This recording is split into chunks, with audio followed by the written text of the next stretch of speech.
Verrouiller des éléments peut vous être très utile lors de la création de votre board.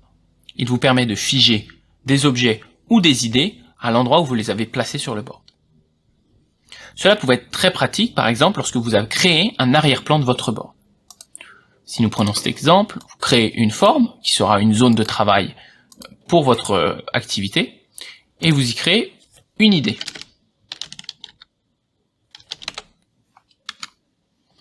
Une fois cette idée placée, il peut arriver qu'en voulant déplacer cette idée, vous déplaciez directement la forme. Pour éviter cela, vous pouvez cliquer sur la forme et la verrouiller avec le petit cadenas que vous avez dans la barre de menu. Une fois verrouillée, cette forme n'est plus déplaçable. Elle est verrouillée et figée à l'endroit du board. Ainsi, cela peut vous permettre de vraiment déplacer les idées et de ne pas faire d'erreur en déplaçant la forme de votre arrière-plan. Pour déverrouiller une idée ou une forme, il suffit de cliquer dessus et cliquer sur le cadenas déverrouillé. Cela vous redonne accès à toutes les fonctions de forme, de remplissage et de couleur de votre forme Klaxoon. Il est aussi possible de verrouiller et déverrouiller plusieurs objets et idées à la fois.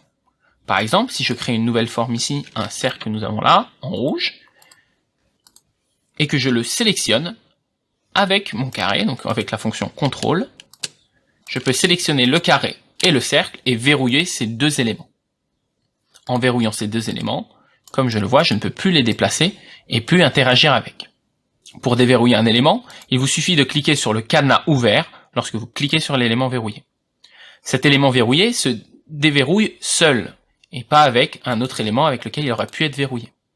Imaginez-vous bien que si vous verrouillez beaucoup d'éléments sur votre Klaxoon board, il peut être assez long et fastidieux de tout déverrouiller. Une astuce que nous pouvons vous donner est grâce à la petite fonction et la petite flèche que vous avez en bas à gauche. Par exemple, ici nous avons notre carré bleu que nous allons verrouiller et notre carré rouge verrouillé.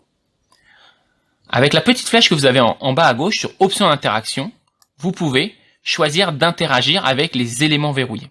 Lorsque cette fonction est activée, vous voyez que tous les éléments verrouillés obtiennent un petit carré gris autour de ces formes-là.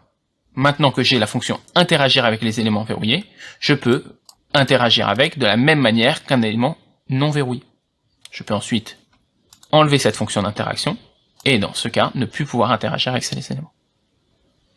Pour vous donner une astuce, lorsque vous avez plusieurs éléments verrouillés, vous pouvez interagir avec les éléments verrouillés et toutefois les sélectionner de la même manière. Imaginez bien que cette fonction est très importante, surtout avec beaucoup de participants sur un board qui contient beaucoup d'éléments. En verrouillant les objets et les fichiers et les idées que vous souhaitez, vous pouvez vraiment créer une structure sur laquelle les participants travaillent.